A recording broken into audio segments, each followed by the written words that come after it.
ओम नमः शिवाय। हर हर महादेव। स्वागत है आपका हमारे YouTube चैनल व्रत त्योहार कहानियां में।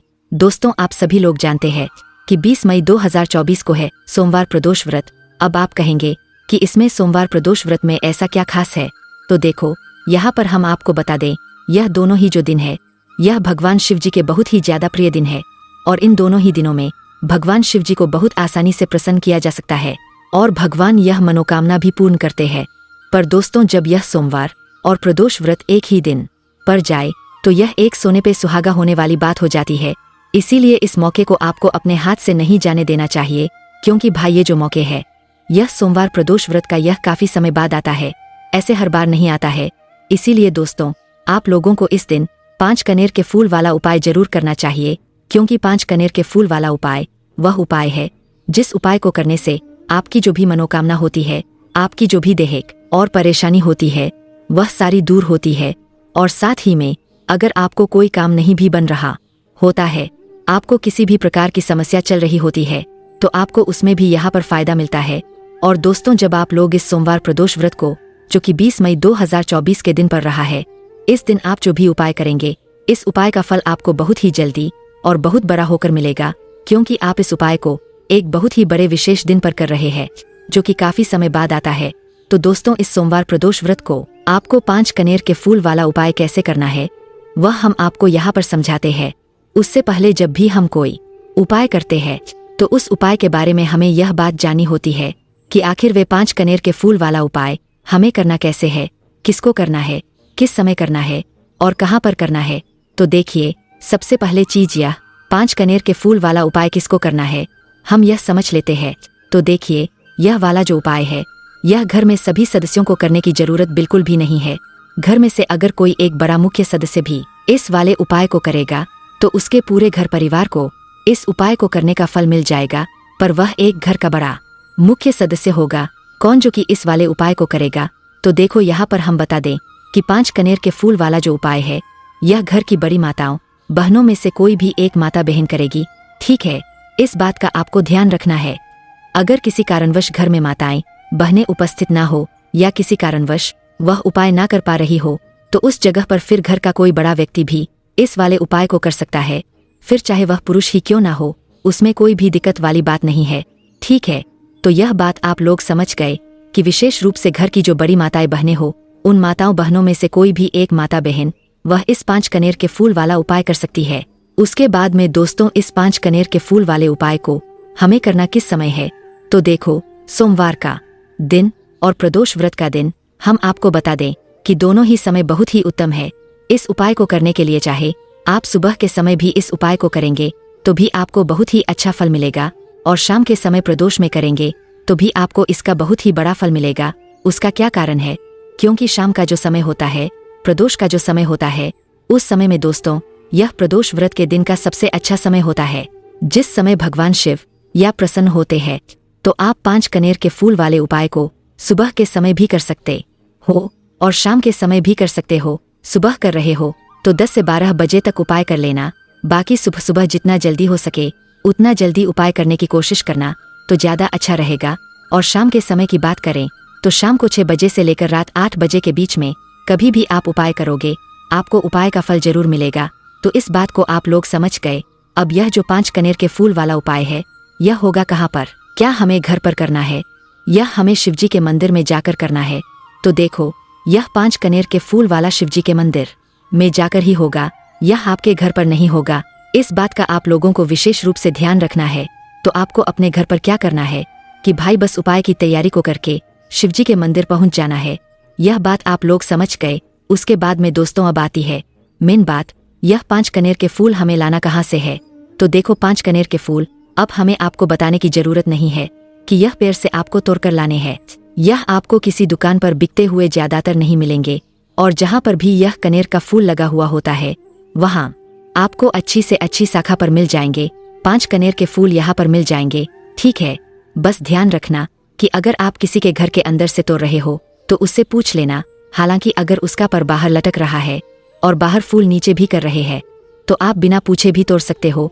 पर अगर उसके घर के अंदर लगा हुआ है और आपका हाथ नहीं पहुंच रहा है तो आप उससे इजाजत लेकर उससे पूछकर वह कनेर के फूल तोड़ सकते हो। ताकि आपको उपाय का अच्छा फल मिल जाए। ठीक है, और बाकी आपको चोरी वगैरह से वैसे फूल नहीं तोड़ना है, वैसे यह फूल आसानी से मिल जाते हैं। आपको इसमें कुछ अलग से करने की बात नहीं है। तो 5 कनेर के फूल यहाँ पर आपको सिर्फ चाहिए, जो कि आप सुबह सुबह भी तोड़ सकते हो, एक दिन पहले तोड़कर भी रख सकते हो। उस स्थिति में जब आपको सुबह सुबह एकदम से यह कनेर के फूल ना मिले, तो आपके घर के आसपास जहाँ पर भी कनेर का पेड़ लगा हो वहाँ पर जाना और सिर्फ 5 कनेर के फूल तोड़कर लेकर आ जाना। ताज़ा फूल लाओगे तो ज़्यादा बेहतर रहेगा, बाकी रात में रखोगे तो फिर उतना बेहतर नहीं रहेगा। उस स्थिति में रख सकते हो जब आपको सुबह एकदम से ना मिले, आपके घर के आसपास कोई कनेर का पेड़ ना हो और आप कहीं दूर से लेकर आए हुए हो, तो उस समय पर आप लोग सकते हो। बाकी उपाय आप सुबह के समय भी कर सकते हो, शाम के समय प्रदोष काल में भी कर सकते हो। विधि वही रहेगी जो कि हम आपको इस वीडियो में बताने वाले हैं। तो देखिए, 5 कनेर के फूल तो आप अपने साथ में रखोगे, पर क्या सिर्फ 5 कनेर के फूल लेकर हम शिव जी के मंदिर पहुंच जाएंगे? नहीं, आपको इसके साथ में क्या करना है, अपने साथ में पूजन सामग्री भी रखना है। हम कम से कम वाली पूजन सामग्री बताते हैं। बाकी जो लोग प्रतिदिन शिव जी के मंदिर पूजन करने के लिए जाते हैं, पूजन सामग्री लेकर जाते हैं, वह वैसे के वैसे लेकर जा सकते हैं, उसमें कोई भी दिक्कत वाली बात नहीं है। तो आपको करना क्या है, तो देखो, सुबह के समय आप उपाय कर रहे हो तो कम से कम 1 लोटा जल, वह भी मिट्टी का जल। वैशाख का महीना है, वैशाख का सोमवार है, वैशाख का प्रदोष व्रत है, तो भी मिट्टी का जल अगर आपको मिल जाए बहुत अच्छी बात है। रात्रि में भरकर रख देना किसी मिट्टी के पात्र में, तो वह जल सुबह आप लोग लेकर जाना। बाकी सादा जल भी लेकर जाओगे, कोई भी दिक्कत वाली बात नहीं है। इसके 1 लोटा जल के अलावा जो भी पूजन सामग्री है वह लेकर जा सकते हो, उसमें भी कोई दिक्कत वाली बात नहीं है। और अपने उपाय की सामग्री को रखकर शिवजी के मंदिर पहुंच सकते हो। उपाय को करने के लिए जितना जल्दी हो सके सुबह सुबह उपाय को करने की कोशिश करना। शाम के समय की बात करें तो आप एक गाय का घी का आटे का दीपक तैयार करके लेकर जाना है। इसके अलावा आपको शाम के समय और कुछ लेकर जाने की जरूरत नहीं है। बस दीपक को घर से जलाकर नहीं लेकर जाना है, अपनी माचिस लेकर जाना है और मंदिर में जाकर जलाना है। इस बात का आप लोगों को ध्यान रखना है। तो यहाँ तक आप लोग बात समझ गए। अब इसके बाद हम समझते हैं कि इस 5 कनेर के फूल वाले उपाय को आखिर आपको करना कैसे है, कहाँ पर करना है। यह बात तो आप समझ गए हो, तो करना कैसे है वह सुनिए। तो देखिए, 5 कनेर के फूल सबसे पहले आप लोग अपने साथ में रखकर शिव जी के मंदिर पहुंच जाना और जाते से उपाय मत करने लग जाना। भगवान के दर्शन करना मतलब हाथ जोड़कर उनको निहारना 1, 2 सेकंड, 5 सेकंड, 10 सेकंड तक। उसके बाद में शिवजी के शिवलिंग के पास में आना। पहले आपको क्या करना है, पूजन अर्चना करना है, पहले उपाय नहीं करना है। जैसे 1 लोटा जल लेकर गए हुए हो तो 1 लोटा जल चढ़ा दो। पूजन सामग्री जो भी है उनसे पूजन अर्चना कर लो। शाम के समय जा रहे हो तो पहले अपना घी का दीपक शिवजी के शिवलिंग के पास में बैठकर आराम से जला देना। और दोस्तों, उपाय को करते समय कोई भी आप जल्दबाजी मत करना, आराम से उपाय करना और उस दीपक को रखने के बाद ही अपने उपाय को शुरू करना, तो सही आपकी पूजा अर्चना हो जाए, आपके सारे काम हो जाए।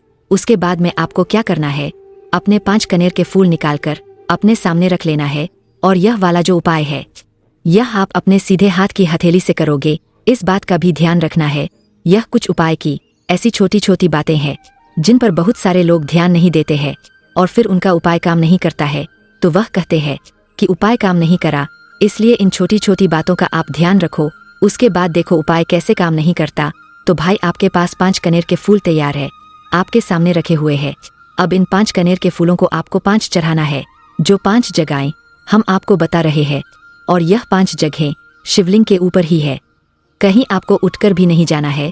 तो बैठे बैठे भी आप लोग उपाय कर सकते हो। तो भाई, 5 कनेर के फूलों में से सबसे पहला कनेर का फूल आप लोग उठा लो और पहला कनेर का फूल उठाकर आपको कहाँ पर चढ़ाना है, इसे चढ़ाना है आपको सबसे पहले भगवान गणेश जी वाले स्थान पर अब शिवलिंग के ऊपर ही जो गणेश जी का स्थान होता है वहां पर चढ़ाना है। गणेश जी के मूर्ति पर नहीं चढ़ाना है।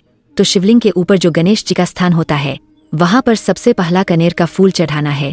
कुछ इस प्रकार से सबसे पहले तो आप पता कर लो कि जो जलाधारी होती है, जलाधारी के राइट है एंड साइड, मतलब सीधे हाथ की तरफ जो जलाधारी होती है, सीधे हाथ की तरफ की भाई उधर होता है गणेश जी का स्थान है ना। तो आपको उस गणेश जी वाले स्थान पर अपना पीला कनेर का फूल लेना है और खिला हुआ भाग शिवलिंग की तरफ करके समर्पित कर देना है गणेश जी वाले स्थान पर, ठीक है। और डंडी का भाग अपने आप जलाधारी की तरफ हो जाएगा है ना। तो भाई, पहला फूल गणेश जी वाले स्थान पर समर्पित करने के बाद अपना दूसरा फूल निकाल लेना और दूसरा फूल निकालकर आपको समर्पित करना है भगवान कार्तिक जी वाले स्थान पर। अब यह जो स्थान है यह आप बहुत आसानी से जान जाओगे। आपने पहला फूल गणेश जी वाले स्थान पर समर्पित किया, मतलब जलाधारी के राइट हैंड साइड पर सीधे हाथ की तरफ, और जो दूसरा फूल है यह जलाधारी के लेफ्ट हैंड साइड मतलब उल्टे हाथ की जलाधारी होगी, वहां पर कोने में आपको समर्पित करना है, ठीक है, जो कि कार्तिकेय जी का स्थान होता है ना। तो दूसरा फूल कार्तिकेय जी वाले स्थान पर समर्पित करने के बाद खिला हुआ शिवलिंग की तरफ करके रखना है, इस बात का ध्यान रखना है, ठीक है। उसके बाद में अब बात आती है तीसरे नंबर के फूल की।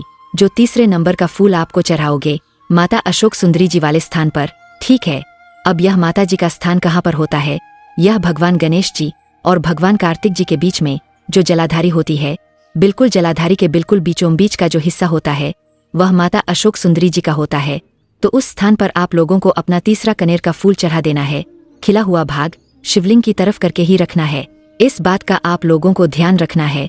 तो तीसरा कनेर का फूल माता अशोक सुंदरी जी वाले स्थान पर आपको चढ़ा देना है। उसके बाद में दोस्तों चौथे कनेर के फूल की अगर हम लोग बात करें तो यह चौथा कनेर का फूल शिवजी की 5 बेटियों वाले स्थान पर आपको समर्पित करना है। मतलब कि शिवलिंग के ऊपर एक पात्र टंगा हुआ होता है, जिस पात्र के अंदर से बूंद बूंद करके शिवलिंग के ऊपर जल टपकता है। और अभी इस समय आप लोगों को अपने मंदिरों में यह पात्र जरूर टंगा हुआ मिलेगा, क्योंकि अभी गर्मी का मौसम चल रहा है। तो आपको उस पात्र के अंदर शिव जी की 5 बेटियों का नाम लेते हुए इस चौथे नंबर के कन्हैया के फूल को समर्पित करना है। कैसे समर्पित करोगे? मतलब उस चौथे नंबर के फूल को अपने हाथ सीधे हाथ के तिल्ली में रखकर जया विश, हरा शामली बारी, 2 तली और देव यह 5 नाम लोगे। उसके बाद इस फूल को उस पात्र के अंदर समर्पित कर दोगे। अगर कारणवश वह पात्र उस समय ना टंगा हुआ हो, शिवलिंग के ऊपर या मंदिर में ना उपस्थित हो, तो शिवजी के 5 बेटियों का नाम लेकर इस चौथे नंबर के फूल को आप लोग जलाधारी के पास में मतलब शिवलिंग के कटी भाग के पास में रख सकते हो। मतलब जलाधारी के ऊपर जहाँ पर शिवलिंग रखा हुआ है उस शिवलिंग के पास में जलाधारी के ऊपर कहीं पर भी चौथे नंबर के फूल को शिवजी के 5 बेटियां का नाम लेकर आप लोग समर्पित कर दो, ठीक है। अब आपके 4 फूल समर्पित हो गए। अब आपके पास 5वां और आखिरी फूल बचा हुआ होगा। इस 5वें और आखिरी फूल को आपको कहाँ पर समर्पित करना है?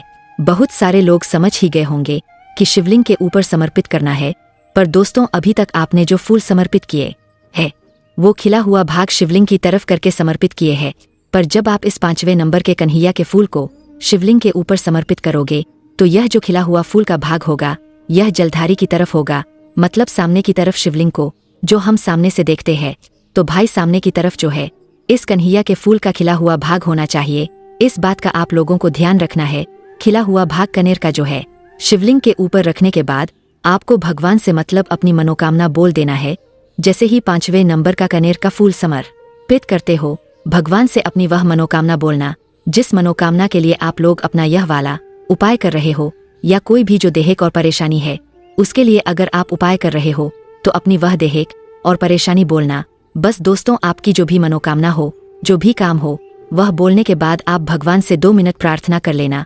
2 मिनट भगवान के नाम का जाप कर लेना, श्री शिवाय नमस्तुभ्यम जाप कर लेना। बस दोस्तों आपका यहाँ पर यह वाला उपाय पूरा हो जाता है। बाकी दोस्तों इस उपाय को करने में अगर आपको कोई भी दिक्कत समस्या आती है तो कमेंट करके पूछ सकते हैं। श्री शिवाय नमस्तुभ्यम। हर हर महादेव।